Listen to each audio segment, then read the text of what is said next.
Okay, boys and girls, now it's time for our writing workshop.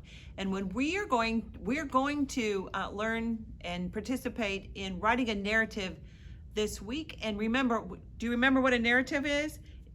A narrative is either a true or a made up story. And so you're going to be doing that this week.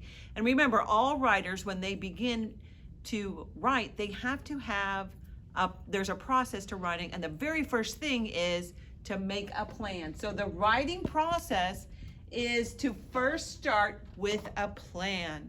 And so here's what we're going to do. We're going to start with a plan.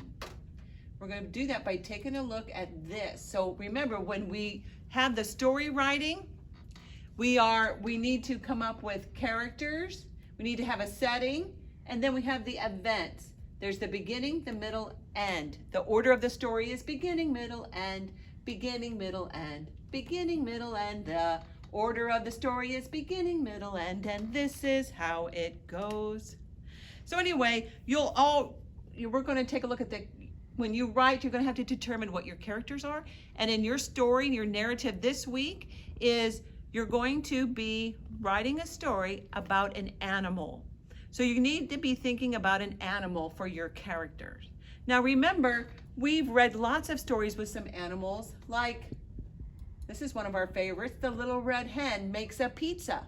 If you remember, not only was the story about a hen, there was a duck, a dog, and a cat. So you need to be thinking about the animal that you would like to choose for your narrative, for your story, your made-up story. Then you need to be thinking about a setting, like where do you want it to take place?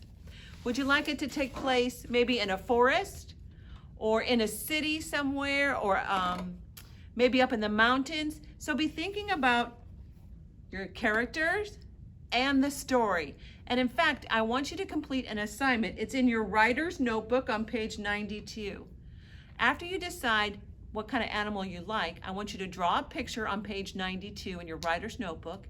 And then I want you to label it. It says, my animal is a, this is where you draw the picture. And this says, my animal is, and you say, maybe it's a panda. What's your favorite animal? A kangaroo, an alligator, an elephant? Maybe it's a dog. And then my setting is, so you're just going to begin this planning process of, the setting is where and when. Remember, there's two parts of the setting. My setting is a forest during the day or at daytime. You can decide what that is. So you can go ahead, get out your writer's notebook on page 92 and complete that. If you need any help, just let me know. Thanks.